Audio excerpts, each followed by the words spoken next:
सभी को शारदीय नवरात्रि की हार्दिक शुभकामनाएं। शारदीय नवरात्रि के ऊपर एक कथा है जो इस प्रकार है। यह कथा मार्कंडेय पुराण में वर्णित है, जो देवी भागवत के नाम से प्रसिद्ध है। एक बार की बात है, राजा सुरथ बहुत ही प्रतापी और धार्मिक व्यक्ति थे।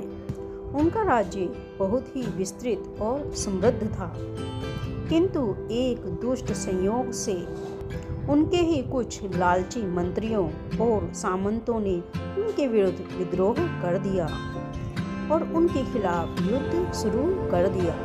राजा सुरथ अपनी प्रजा के हित के लिए बहादुरी से लड़े, किंतु छल कपट के कारण उनकी पराजय हुई। उन्हें अपना राजपाट छोड़कर जंगल की शरण लेनी पड़ी। जंगल में घूमते हुए उन्हें एक दिन महर्षि मेधा का आश्रम दिखाई दिया। वहां पहुंचकर उन्होंने देखा कि उनके पास एक व्यापारी भी उपस्थित है, जिसका नाम समाधि था। राजा ने ऋषि से पूछा, हे मुनिवर, मैंने अपने जीवन में सदैव धर्म का पालन किया, फिर भी मेरा राज्य और सुख मुझसे क्यों छिन गया? और हैरानी की बात तो यह है कि मुझे अपने खोए हुए राज्य और अपने शत्रुओं की चिंता सताती रहती है, जबकि मेरे पास अब कुछ भी नहीं बचा है। यह मोह मुझे क्यों नहीं छोड़ रहा है? अब व्यापारी समाधि ने भी अपनी व्यथा कही। हे ऋषिवर, मेरे पुत्र और पत्नी ने मुझे धन के लालच में घर से निकाल दिया। मेरा अपना परिवार मेरे साथ छल कर रहा है, फिर भी मेरा मन उन्हीं के लिए व्याकुल और चिंतित रहता है। मैं समझ नहीं पा रहा हूँ कि जिन्होंने मेरा सर्वनाश कर दिया, मैं उनके लिए इतना मोह क्यों रखता हूँ। ऋषि मेधा ने दोनों की व्यथा सुनकर कहा, हे वत्स, तुम दोनों पर महामाया की कृपा और उनकी लीला का रहस्य छिपा है। यह संपूर्ण जगत उसी आदि शक्ति की महामाया से संचालित होता है। वही सृजन, पालन और संहार का कारण है। उनकी इच्छा के बिना पत्ता भी नहीं हिलता, और तुम दोनों के मन में जो मोह है, वह भी उनकी माया का ही एक अंग है। इन्हीं आगे कहा, इस माया की मुक्ति और खोए हुए राज्य तथा सुख को पाने का एकमात्र उपाय है उसी आदि शक्ति की शरण में जाना। अभी शारदीय नवरात्रि का पावन समय आ रहा है।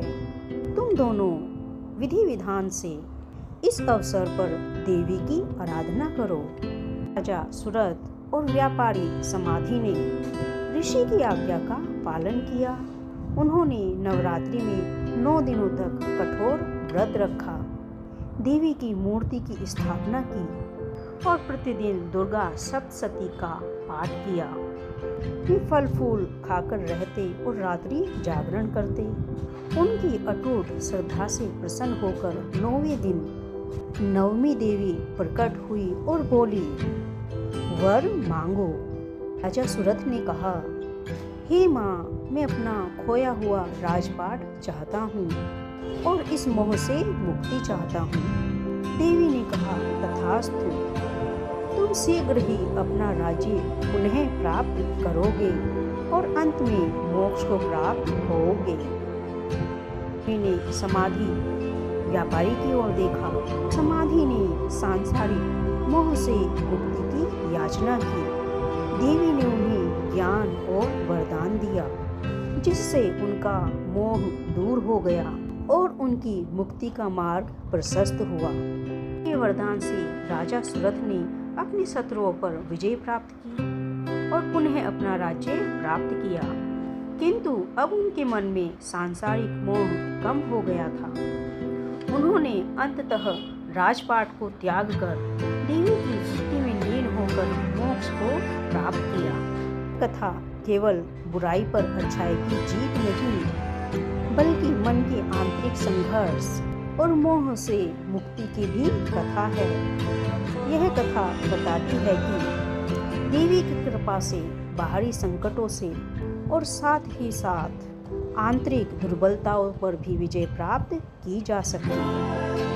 यही इस कथा का सार है।